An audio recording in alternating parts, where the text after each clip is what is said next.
Little Miss Recap contains adult language and is intended for entertainment purposes only.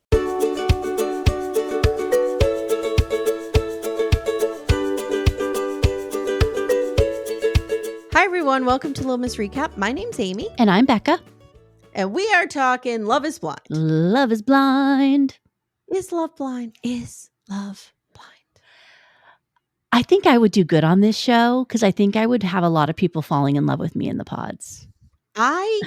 Because I have never been somebody who just attracts men, Mm-hmm. I've always had to work on my personality and my humor and stuff like that. So I think I would do really well. Like, I would be a great girlfriend. I would get a lot of people if you never had to see me. No, you're gorgeous. Stop it. If I was just like, what is that show, Too Hot to Handle, where they have the little, like the Alexa type host? Yes. And she just says, it's just a disembodied voice coming out of a speaker. Yes. I would do great. I would clean up. Stop it.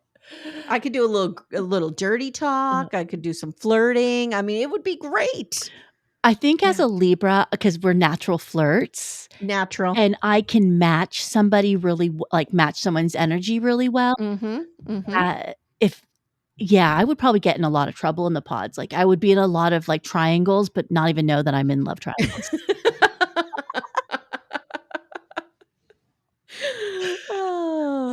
All right, guys. So on our last episode, which was part 1, we talked about Devin, Virginia, Brittany, Joey and Monica, and the debacle that is Dave, Lauren, and Molly. And we came pretty hard for Dave. Yeah. I have to say. Dave is not on our friendship list. So now I want to go through the quadruple of Mason, Meg, Madison, and Alex. Okay. Because here's the thing. Even though none of these couples make it to the final, they're going to come into play. Oh, we will see them and we will be hearing about them in episodes coming up for sure. Yes. So do you have their ages and shit? Yes, I have. Okay. Let me just get up there. Let's do Mason and Madison. Let's see. Maybe I don't. I don't have their ages. Oh, Madison is 27 and she's an artist. I like Madison. I do. I'm digging Madison. And it took me a couple of pods and maybe a couple of episodes to really dig into her. And my notes in the beginning were a little harsh for her. Mm-hmm. But she's a little injured bird that I just want to bring into my nest and like love. Yep. Yeah. Yep. Madison is absolutely the kind of girl I would have been best friends with in high school. I was probably Madison to a few people in high school. I get it. Yeah. I get it. Mason is 33. He's a cinematographer. I really liked him. I did too. I actually like Alex. I like Meg. Meg grew on me. So Meg is 31. She's an oncology nurse. Yes. Which is a really hard job. And she was a flight attendant for all of her 20s. And yep. She's a ball of energy. She's beautiful. Yes. And I like Alex too. He's sweet. Alex is 29. He's a commercial real estate broker, which is pretty impressive at 29. Yeah. Yeah. Okay. So I'm going to try to make sense of this the best I can. Okay. So Mason and Madison, let's start there. Okay. So when they meet, he's really into her since they're both artists. They're both creative people. Mm-hmm. Mason is a cinematographer. He was a skater. And he was always filming himself skateboarding. And then he kind of got into film. Yeah, I thought that was real cool. He travels the world and like gets to make movies. Like, how cool is that? Yeah. She used to work in corporate America and left to be a painter. And I'm just like, what? Yeah. What? Okay. We need more information on that. Are you doing freelance and you're doing design? Are you like, what are you doing to make a living as a painter? Like, I need to know. I think she probably got laid off. I come from an artist family, so I'm not dissing this in any way, but none of us made money with our art. I think she probably worked in corporate, got laid off, and is now trying to do her side hustle of art to make it legit. That's what I kind of think. But And you know what I'm thinking immediately. Do I need to buy a piece of art from her? Because this is my thing. I've been buying artwork from these reality TV stars. And I love that has been your thing. And then It's been my journey. I have the octopus. Oh, let me show you. Let me see. From Lisa Frank from James Green. Oh, I love it. Ooh. It's awesome. And framed is going to look really cool. Yeah, I'm going to frame it up, stick it in my office here. So, this is what I do. I need to get, the beacon on the hill is I need to get the Eric Menendez painting of something. So I think somehow this might be actually realistic. You could somehow become friends with Rosie O'Donnell. She really starts chit-chatting with people in her DMs. Okay. And she started dating somebody that she met on TikTok for a while. Well, I don't want to date her. No, really. no. I'm married. But I think if you got in with her, because she's friends with him and she has his artwork, I could be good friends with her. Yeah. I think that's the wiggle room. Okay. All right. So Madison tells Mason about her brother, Brett, who passed away. He died in a car accident in 2020. She tells him this really touching story about how much he loved the Green Bay Packers, and she got to go to the game, and she feels like she brought him there. It's really cute. And he was named Brett after Brett Favre. Yes. Yes. Whenever I hear that, I think Brett Favre. What movie was that? Favre. Oh. Was it Wayne's World? It's like it was something Adam like Sandler. That. Yeah. Mm-hmm. So he tells her, or they talk about Halloween now, and they're talking Halloween outfits. Now, one thing I noticed about Madison and Mason particularly is a lot of their stuff is sexually charged. Even with Meg, it's always sexually charged with Mason. He's very sexually oriented. His questions are very, and he. What I didn't like about Madison at first, and this kind of, I think these are all aspects of her personality coming out. To me, it felt like she played up who Alex wanted her to be and who Mason wanted her to be. Like she was a little bit more sexy and flirty with Mason and showed him that side because he wanted it. That makes sense. Yeah. So now Mason and Meg. So he's really into her. She's fun. He says he enjoys her energy. She says her butt tingles when she's nervous.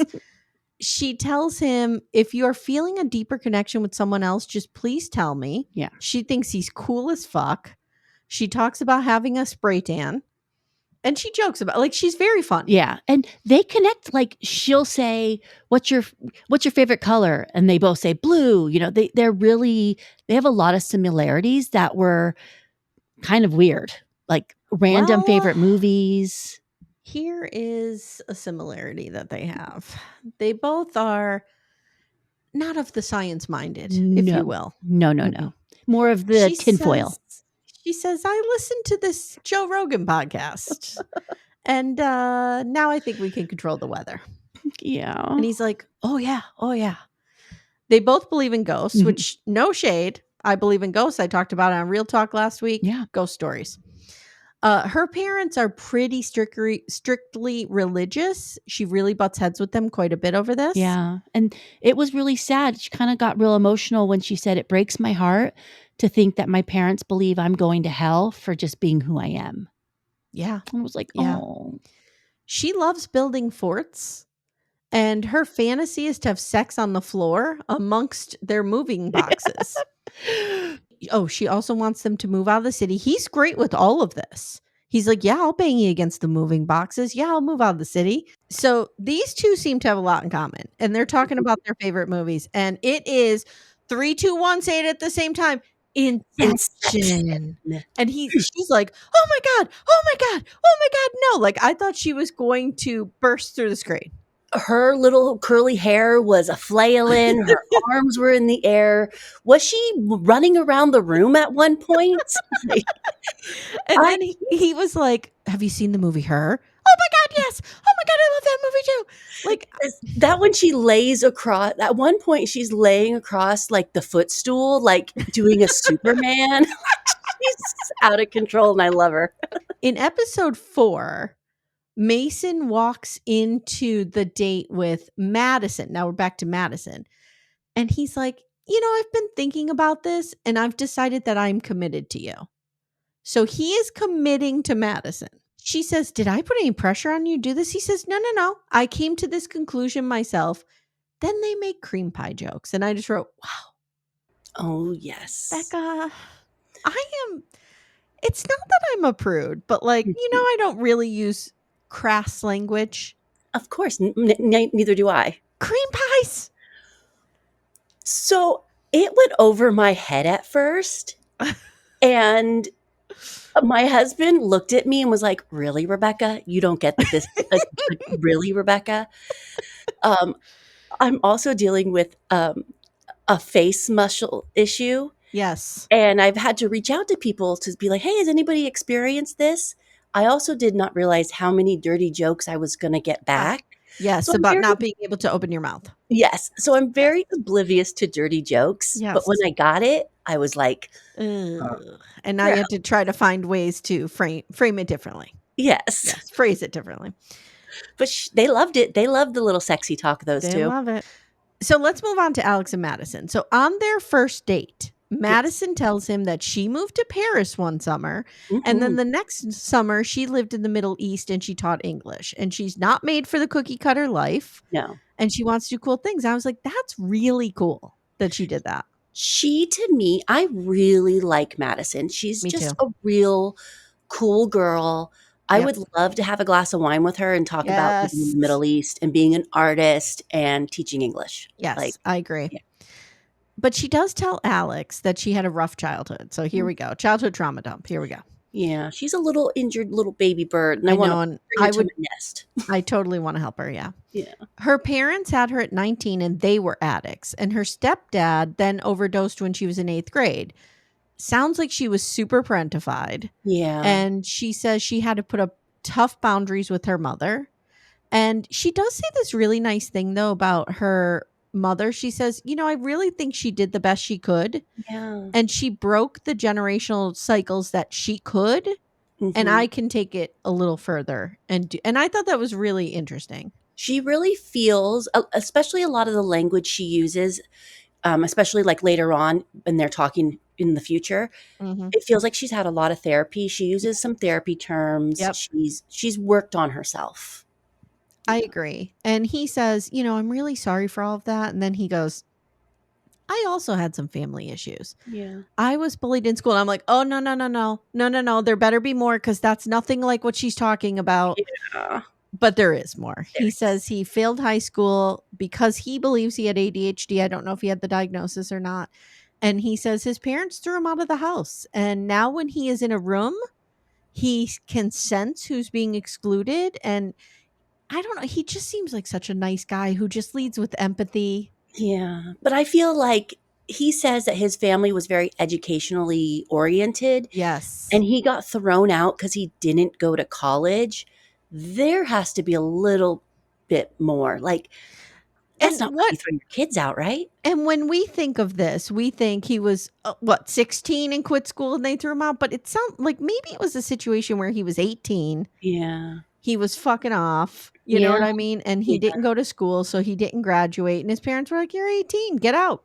Yeah, maybe. I mean, I don't think that's great either. But I'm just saying, like, maybe that's less severe than to be like, you're 15 in 9th grade and you're failing out and you got to go. Scram, kid. Yeah. Yes, exactly. So they're both a little nerdy. And she says she had a glow up after school. And, I kind of get that about her. She's very humble. Yeah. And I think because she went through school not as hot as she is now. So she says she's an artist. She has a bear alien, which is a bearlian, which I looked up and you can only get from Build-A-Bear workshop situations. Oh, okay. Yes. So now here's where things start to go a little south between them. In episode 2, Alex asks her about her conflict style. And she says she grew up with an angry father, so she will not be a yeller. She doesn't, freak out, get angry, nothing like that. He says he lived together with someone for 2 years and caught the person cheating on him, and it was ugly. She says she's also been cheated on. And she says she is so hot, sometimes people just don't see beyond the surface. Again with this.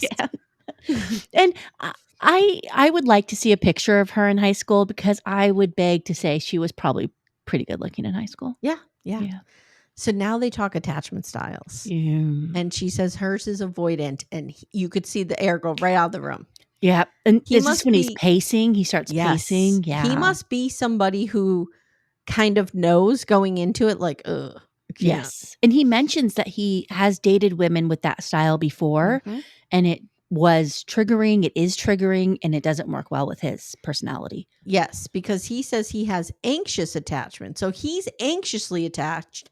She's avoidant, and he has abandonment issues. This is a disaster. It's a disaster. It's a disaster waiting to happen. And so he says that he has abandonment issues and she has an instinct to flee. Yes. So she assures him that that's not a problem, blah, blah, blah. He doesn't seem sold. Mm, In no. episode 4, she tells him that she has never been in love and has never pictured a future with anyone. Yeah. And she deeply loves people, but she's just picked the wrong people. I get it, girl. I get it. I feel like she's had some bad boyfriends. Yeah. Hey everyone, stay tuned. Little Miss Recap will be right back after these words. She says she's so fulfilled in every area of her life that she feels ready for this. He says he accepts her for who she is and will be there to support her. Then she says she realizes he is her number one and always has been. Yeah. And he asks her to be his girlfriend and she says yes. She tells him she has to go break up with Mason, however. And Alex goes, "Oh no, I really like Mason." She goes back to the headquarters and says, "I have a boyfriend, but I have to break up with somebody." Okay, so now Madison and Mason break up. Yes. Mason goes to the pod. It's Madison. She says, "I have to tell you that this is not our story. Yeah. I got there faster with someone else." And he says, "I'm really sorry if I added pressure by saying I committed to you." Now, keep in mind that Mason still has Meg on the hook. Yep. So he is in a situation now, the impossible situation of Love is Blind, where no matter what goes down here, Madison breaking up with him is going to make Meg feel like she's picked second. Yep. And there's really no way around this. There isn't. And what's so hard with this show is that you can start to have connections with multiple people. Yes. And somebody is going to be the second. Yes. Yeah. Yes. But don't forget, we all saw Iana and Jarrett in season 2 when she was literally picked second. It never works. It's always in your mind. Yeah. Mm-hmm. Yep. So he says, "I'm sorry if I added pressure by saying I'm committed to you. I don't know why I said that." He's trying to back out of it. Back out of it. He's embarrassed. He's trying to Yep. be too cool for school. She's like, "I felt like you didn't mean it in the time." And she says, "I spoke with Meg and both of us are kind of thinking that you try to keep two things going at once and you may have lost both of them."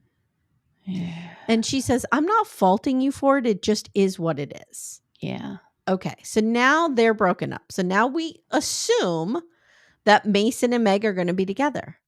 But they are not. No. Because Meg dumps him after learning that Madison dumped him and that she would be his number 2. And she very rightly says, and I really respected her for this. Yeah. She says, "I cannot be with you knowing I'm your second choice. I know me and I know I'll never get over that." Yep. And she's basically like, "We're fine. We're both good people. You're a good guy. It's going to be fine." And then she goes, "All right, dude, best of luck to you." Yeah. And gets up and leaves. And is it when he's in the chair and like the ITM, is that when he says that this will be his biggest regret? Is this whole. Yep. Yeah. Yep. Okay. So now we think Alex and Madison are going to be together. Yep. But that goes spectacularly wrong. So they exchange gifts. Alex gives her a rock. No, she gives Alex a rock. I'm sorry. That her brother used to collect. He used to collect rocks. Yeah. It's a way that she keeps his memory alive. He gives her a book his grandmother did with paintings of Guatemala. It's beautiful. Beautiful.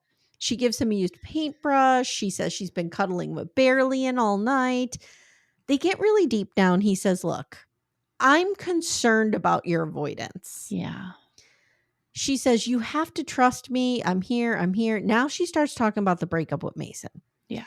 She's angry because she says that Mason had told her he was committed to her. And he did. And when she said to him, "I'm not going to pick you," he was trying to take it back and saying that he didn't say it. Which he did.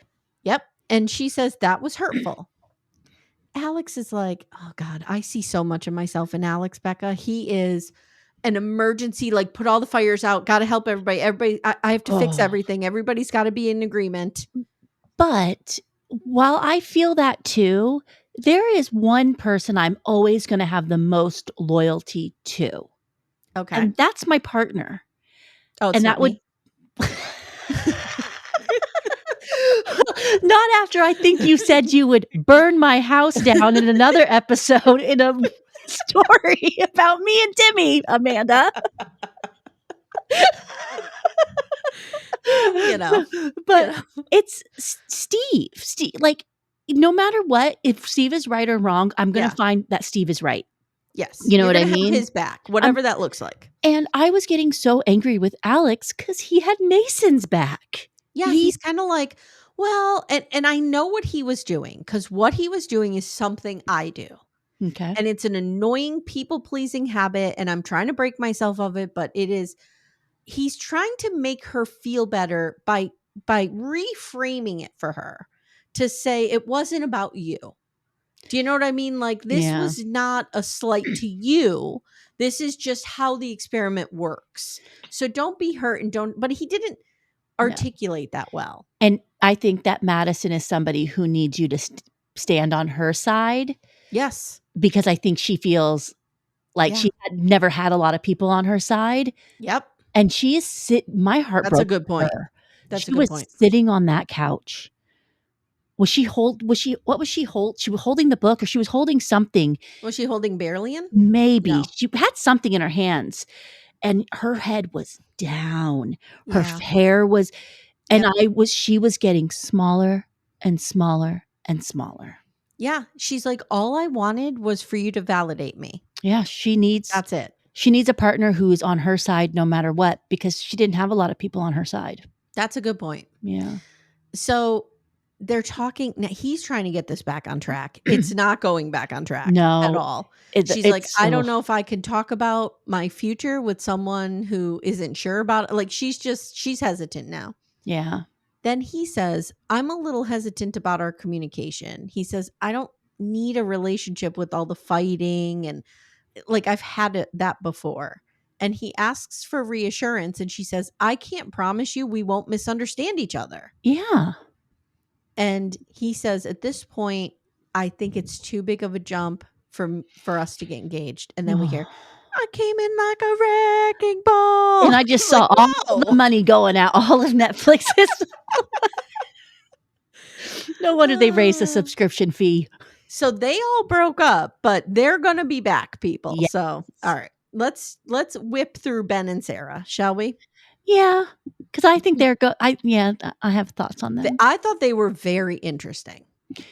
I think they're interesting, but do you see them long term? No. Yeah. No. Okay, so Sarah is 29. She's the oncology nurse, and Ben is 28, and he's a developer. Yeah. Who is the colonoscopy nurse? No, that was a conversation. Is Taylor? Taylor has Taylor. Yeah. Yeah. Okay, sorry. Because we'll get to that. Yeah, okay. She works in GI.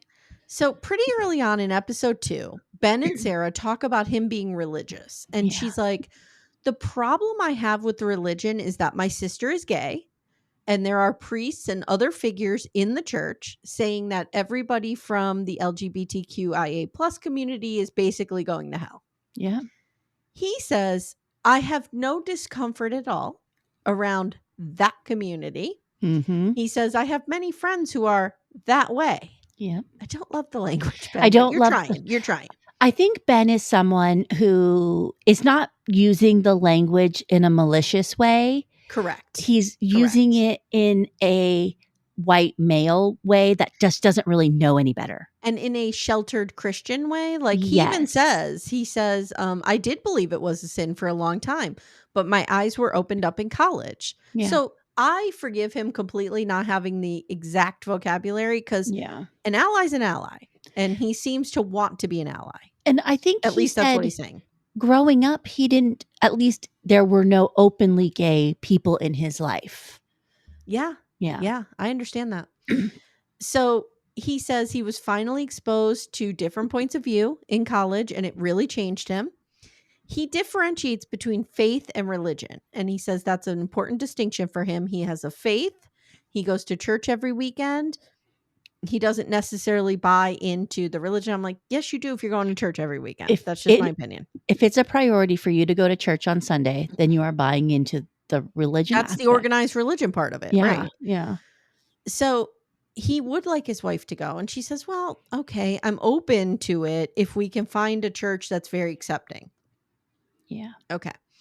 They need to go to that church that Aurora and Robin and Brianna went to see, where the pastors were like, hey kids, and rolling up their sleeve and like sitting down low on the stairs and putting his elbow on his knee and being like, what's up in the world, kids? We're cool with y'all. Mm-hmm. So Sarah wants to know where he stands on social issues. Yeah. She said, and guys, this gets political and it's the show we're covering, so don't yell at us for this. This is what they're talking about, so we're going to weigh in. She says she didn't get interested in politics until George Floyd and until Trump took office. Yeah. And he says, I didn't vote in the last election. And she is not happy. It kind of stops her in her tracks. She talks about it several times. Yeah. I will tell you that would be a deal breaker for me. Yeah. Yeah. So she says that's not good. And, she says, I can tell that you're not racist, but, I really need you to believe in Black Lives Matter. Like, it's very important to me, especially since George Floyd happened in Minnesota. Yeah. And he says, not something I totally loved. He says he's been trying to stay out of it. Yeah. Yeah. What city was the George Floyd murder in? I thought it was in Minneapolis. Yep. Yeah. Okay. I wasn't sure if it was St. Paul.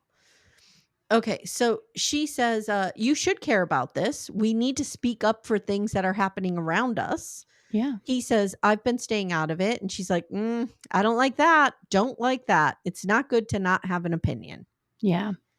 And then he says, well, does your partner have to be on the same page with everything? And she was like, full stop, human rights we do. Yeah. Like, yeah. She says basic human rights and equality. Yeah. Yes. Yep. I do believe that is what he is leaning towards.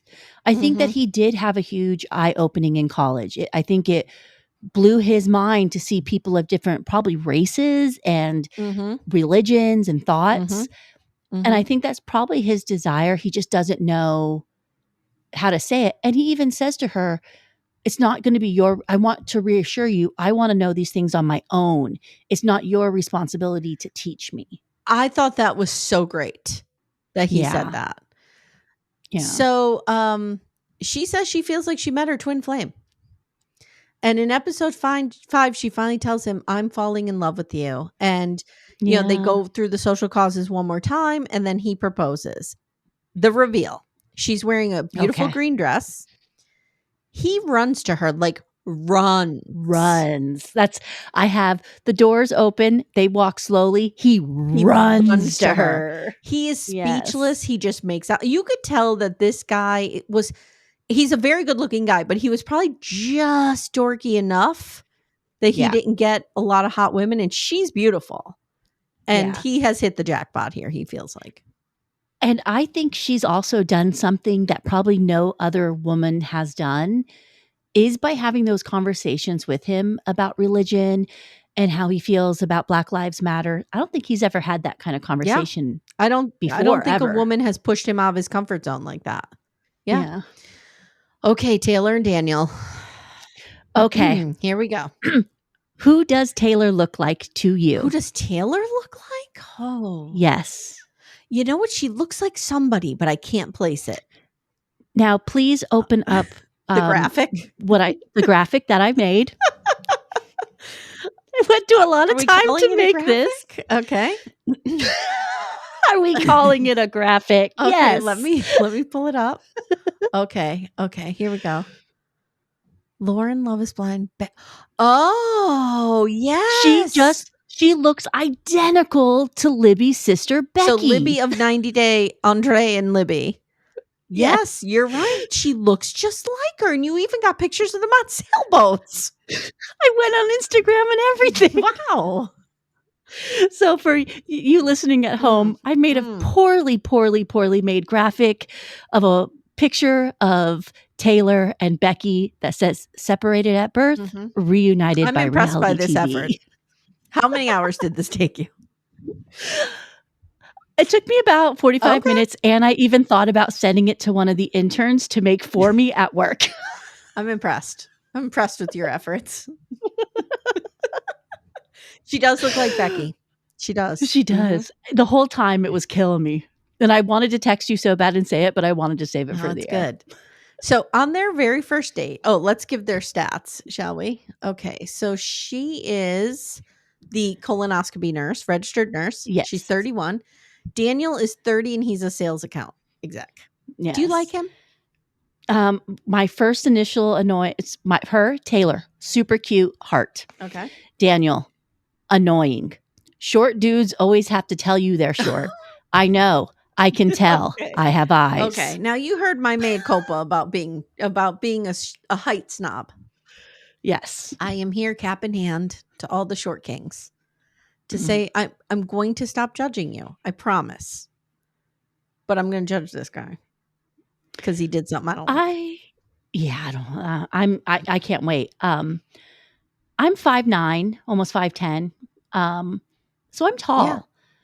I've dated a short guy. I actually dated a short guy on and off for about 2 years. When you're laying down, you're all the same way. Wow. As long as the parts line up, you're good. So, and now back to Taylor and Daniel. On their very first date, Daniel jokes that she's the one. Now, I'm going to say something. I want us to go through this in a certain way. I'm going to say at the end of this episode, we learn that we think he knows what she looks like. So let's review their storyline with that in mind. Okay. Yes. Daniel says he has a blind sister and believes she sees people for who they really are and he wants to be like her. Taylor's real into colonoscopies because that's what she does. Yes. She has a funny sense of humor. She's very funny. Her dad got sick this year and has like a rare type of cancer, but she says the doctors are optimistic. They wonder if they've ever crossed paths. Okay. Yeah. They had that conversation several times throughout several dates. On their second or third date, Taylor loses her voice, and for some reason, they still film it. We did not need that. Yeah. She has a tattoo inside her bottom lip that says Taco Bell because she loves Taco Bell. She loves Taco Bell. Yes. And what kind of phrases does he immediately start using with her from like date number 2? I don't know. You're the mother of my children. Yes, mother of my children. Yes. And that is something that really is a tender spot for her, having children and wanting to be a mother. Correct. Yep. These two are so into Christmas. What is going on? Their gifts to one another are all Christmas related. His is a stocking, and she says, I actually have this stocking. Yet another coincidence. Wow, they both shop at Target. That's the Target. Yes, that's a home goods stocking. They talk about insecurities. He says it's his height. She says she talks a little bit about body image and how it's difficult for women. They have a conversation about Instagram.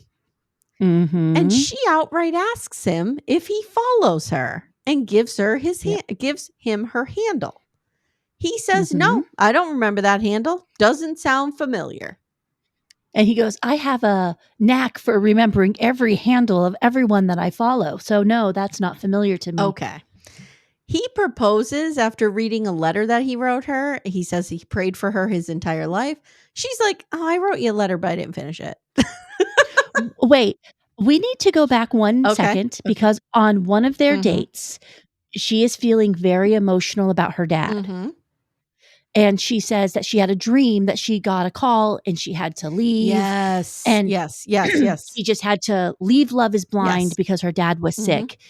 And when she woke up or when she came from the dream, she was feeling sad because she wouldn't get to say goodbye to him. And he says, don't worry. If you end up leaving, I'll know why. and I will come and find you. Ooh. And in that moment when I'm watching it though, I'm sobbing and I'm believing in their love and I'm believing that he has fallen in love with this girl. Yeah. And when they get out, he's going to hunt her down and find her. And Love is Blind really works. And it's going to, like, I'm buying it. Okay. I was buying it too. And I really liked him. Yeah. I loved them together. I was like, they love Christmas. They love Taco Bell. This is working. Everything's working. And I was thinking, wow, Love is Blind must do a survey of like your favorite things and really try to match people. Yes. I was really believing in the No. process. No. Their reveal is interesting. He Mhm. says, now I watched it 10 times to see if there was any look of surprise on his face, and there was not. There was not. He says his height is 5'8", and that's been a big challenge for him. But at the end of the day, who cares? And she has on a stunning green dress as well. He seems unsurprised when he sees her. They're about the same height. He proposes. I wrote, they seem to have a little bit of chemistry. And he just keeps saying over and over and over again how beautiful she is and how this is fate. Yep. Now we get, go ahead. And they don't kiss right away. Like they kind of, it's real 2 quick kisses, right? Yep. Like, yeah. Now we get an ominous 24 hours later at the local Holiday Inn. Yeah. Taylor tells us Daniel looked familiar when she saw him. She's very emotional. She says at first she thought he was familiar because of their bond, and she just feels like she can't shake it, but she thinks this is not the first time that he saw her. Yep. A few months ago, she says she got a follow request and she swears it was him. She says she remembers this photo of him in front of a Christmas tree with his leg up and a drink. And that's basically the picture he talked about being on his Christmas card, I think. Yeah. Yeah. She says it stuck in her head at the time. She never followed him back. But she says in her bio, she has real identifying factors. She says she's a nurse. She says she loves Taco Bell, family and faith, because that's not generic. She has Christmas highlight reel. She does. And I've been on her Facebook page or her Instagram page, and you find out a lot about her. Like, okay. How did he use her Instagram profile to manipulate the game? I don't know. Did he somehow know? This is what I think. Did it somehow, they're not moving in the cloak of darkness. Hold on. Let me finish and then we'll decide our topics. No, it's fine. Okay. But he comes over, she explains what she's saying, and she says, or what she's feeling. She says, I'm confident you followed me on Instagram. He takes a real deep breath. He says, I don't follow you on Instagram. She says, because you unfollowed me. She asks if he has a picture of himself in front of a Christmas tree. He says no. He says he has a picture of himself in front of a fireplace, not a drink in his hand. She says, this scares me. Okay, what is your theory? Hey everyone, stay tuned. Little Miss Recap will be right back after these words. Okay. Did he somehow... how did he... Because she also says they have mutual friends. Did he somehow know she got picked for the show? Yes. Yes. How did he find that out? Here's what I think happened. It gave away the game when she said they have mutual friends. Because I think he was either out with some buddies or blah, blah, blah. And he, oh, my friend is picked to go on Love is Blind. He's like, I'm going on Love is Blind too. What's her name? Got the name, checked her out. They meet everybody on that first day. The minute he got to Taylor, that was it. So you think it was a drunken... Because don't forget, he got on his knee for her the first day. Yeah. He told her she's the one the first day. He needed to solidify that because he knew she was hot. Did this just ruin the whole show forever? I think 100% he knows who she is. He somehow manipulated knowing she was going to... He somehow manipulated the game. Yeah. Yes. Now, here's the bigger questions. 2 questions. Number 1, does that mean their connection is fake? And number 2, if you're her... And say he admits this. Let's say he admits it when they got on the honeymoon or something. He's like, I didn't want to admit it at first because I was on camera, but it's true. Do you forgive him and move on? No. To me, I say no. I can't ever. Nothing about anything he ever does will I think is trust. I just can't ever trust him. No integrity like Dave. That is no integrity. If you will lie and cheat at a game like this, no. And what if there was somebody really there for her? Right. Yeah, I think this totally changes Love is Blind moving forward. Like, I'm so shocked because I feel like they do a really good job at keeping this show under wraps of like who got married, who's doing what until they start to air. But, like in the beginning, first couple episodes, I think things are really under wrapped and they seem to take control of their Instagram and they make them hide things like before the show has aired, I've looked at Taylor's Instagram. It's been scrubbed clean. She has like 23 pictures on there. So they take. So at first I was kind of like, I don't mean to cut you off. I'm sorry. At first I was kind of like, this is what we get when we shoot in smaller cities, right? But Minneapolis has 425,000 people and it's not a small city. So I just think it was a coincidence that they had these mutual friends. And that's how I think it happened. Yeah. And I would be done with him. I would be done with him. I would be so upset. Like it ruined the whole experience for her. And I would be scared probably even dating the next person. Like, yeah. You and I have talked about it quite a bit. I have been saying for some time they need to figure out this social media thing. Like one thing they could do is when they get cast, they have to sign NDAs from the moment that they are chosen. I just assume that they do. I would assume that too, but somehow her friends might have known. Because they do and throughout the dates, a few couples do like, oh, where does your family think you're at? Where do they think you're doing? And like Virginia, she says, well, no one knows where I'm at. Everyone thinks I'm at a spiritual retreat. And that makes sense because you can't have your phone. What would you and Amanda think if I just disappeared for 3 weeks and I said I was at a spiritual retreat? Oh, my ass would be on a plane like to Amanda's house to drive to your house because to make sure Timmy didn't murder me. That is a murder statement. Yeah. Yeah. No, I would be pissed. This would be game ending and for it me. Feels even going forward. How do you get the trust of people moving forward that this won't happen to them? Now, could he have lied his way out of it? Could he have said, I don't know. I mean, I friend request a ton of people on Instagram. I might have. Yeah. But it didn't resonate with me. Like your profile didn't resonate with me. I don't know. The fact it's the mutual friends of it all for me. They have to, I feel like you have to, as Taylor, you have to now go back and look at those mutual friends. Who did you talk to? Who knew? And then that's the person.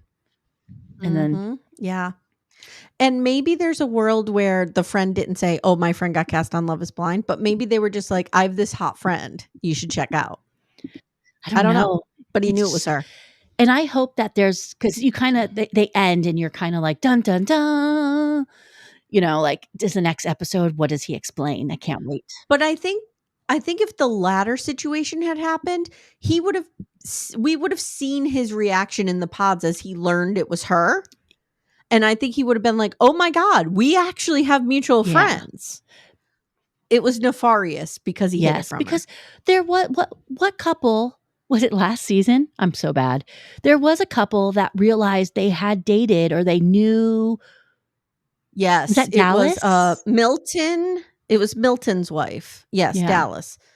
Milton and I forget his wife's name, but she and someone else had and dated. They kind of figured it out. And he claimed that she was being crazy and like stalked him on the show. Yeah. Yep. All right. So preview of upcoming. Okay. They go real fast, guys. I just wrote down what I saw. Fast. Lauren and Dave kissing in a hot tub. Lauren and Dave, no. Monica and Dave.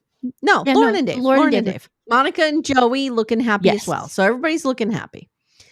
Devin and Virginia in bed smooching. Sarah and Ben in bed smooching. We don't see Danielle and Taylor in bed smooching. No, I think they part ways. I don't know because we see her on the honeymoon, but not with him. Okay. Devin and Virginia meet someone. I think it's her mother. Yeah. And Virginia calls her mother her twin. I'm like, oh, no. Dave continues to be a total douchebag and insults Lauren's hair right to her face. Right to her face. Joey says he has OCD and likes to do things in a numbered way. I don't think that's a big deal. Sarah's parents are not thrilled that, well, the way they edited it, it looks like Sarah's parents aren't thrilled that Ben goes to church. I think that's a fake out. I think they're not thrilled with the experiment. Yeah.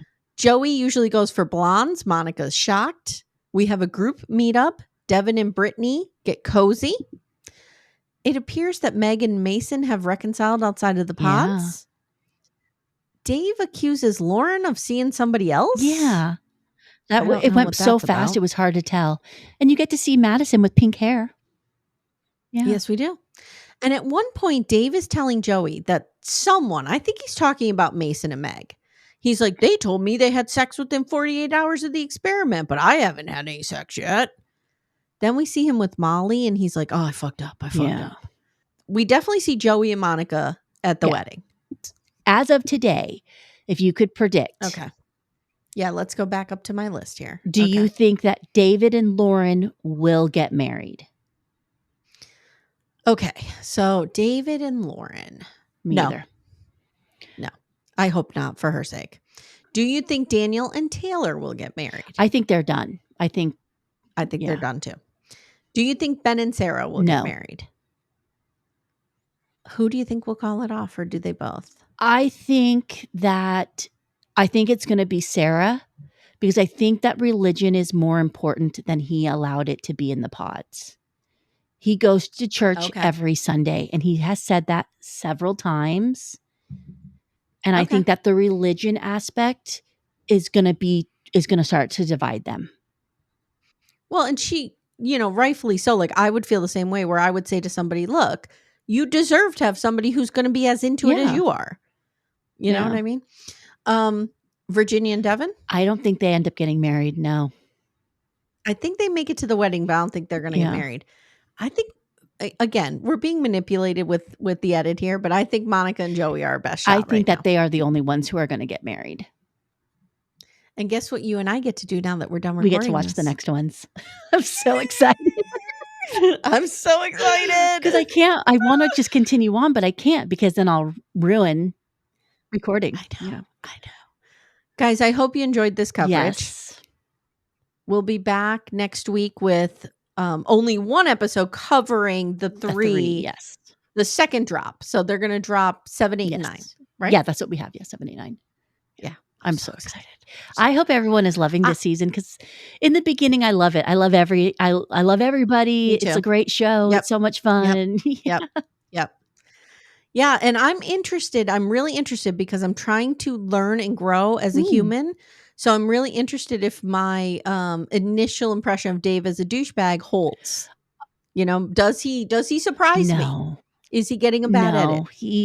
I feel like and this is what I kind of love, because when we record these at first, no one's watched it yet. So there's no internet chatter. We can only believe what we've seen on the screen. Right. And I think that there are going to be ex-girlfriends coming out about what a bad boyfriend he is. That's a good disclaimer to say. We do not have any access to a Reddit, a social media thread. We know nothing. Like when we were recording last season, and what's his name with the children, the sperm donator, we were having a real problem with that, because we were recording these episodes where we were like, they're lovely, and then all this shit was coming out. So and also I also sequester myself in the house, because I'm so afraid that I'm going to mention Love is Blind to anyone. So I haven't been out of my house in a week and a half. We've sequestered the jury. So just keep in mind that we are watching this unbiased with no internet yet. So I also love to see how that changes, like what the outside world says and what people come out and we're like, because I think I said that guy with the red hair last time. Remember? No, on Washington. Who did the work. I think I quoted myself saying, wow, this white guy is really doing the work. He should be a role model for all. And then he ended up like sexting people. Oh, Steven and yes. Monica. Yeah. I was trying to figure out who it was. Yeah, Steven and Monica. Yeah. I mean, he was fine, but he just wasn't as he portrayed himself to be. Not at all. And we were like, yeah. All right, my friend, we've said it all. There's nothing left to say. I mean, we've been doing this for 2 hours now. 2 hours. Wow. It felt like 15 minutes. Yeah. Yes, it did. All right, guys. Thank you so much for listening. If you haven't already, check out our paid feed where we cover Sister Wives. What else do we do? Classic documentaries. We're doing Scientology this month. I can't wait for Yellow Jackets to come back. Yes. Yellow Jackets will be on Patreon. We're doing a Mad Men rewatch. We do a bunch of stuff over there. We also have, and you've been on it, a show where we just talk about life and talk about stories and what it's like to be a lady of a certain age. So we're over there. You can sign up in the show notes. And we also have a very active Facebook group. I hope you join us there. It's called Backdoor Friends. Don't ask. Oh, and follow Little Miss Recap on Instagram. Oh, yes. I'm at 3,200. I'm trying to get to 35. Yeah, you're almost there. It's my goal. Get there. All right, guys. Becca, thank you. And thank you, guys. We'll see you next time. Have a great day. Bye. Thank you so much for listening to Little Miss Recap. If you'd like to support the show, the best way you can do that is to join our Twin Flame universe, which is our Patreon, Supercast, and Apple subscription feeds. The links for those are in the show notes. You get ad-free episodes and a ton of bonus content. You can also subscribe to the feed so you don't miss an episode, share the show with a friend, and leave a 5-star review. To contact the show, please email me directly at amy@littlemissrecap.com or join our Facebook group Backdoor Friends. Thank you so much for listening, and we'll see you next time.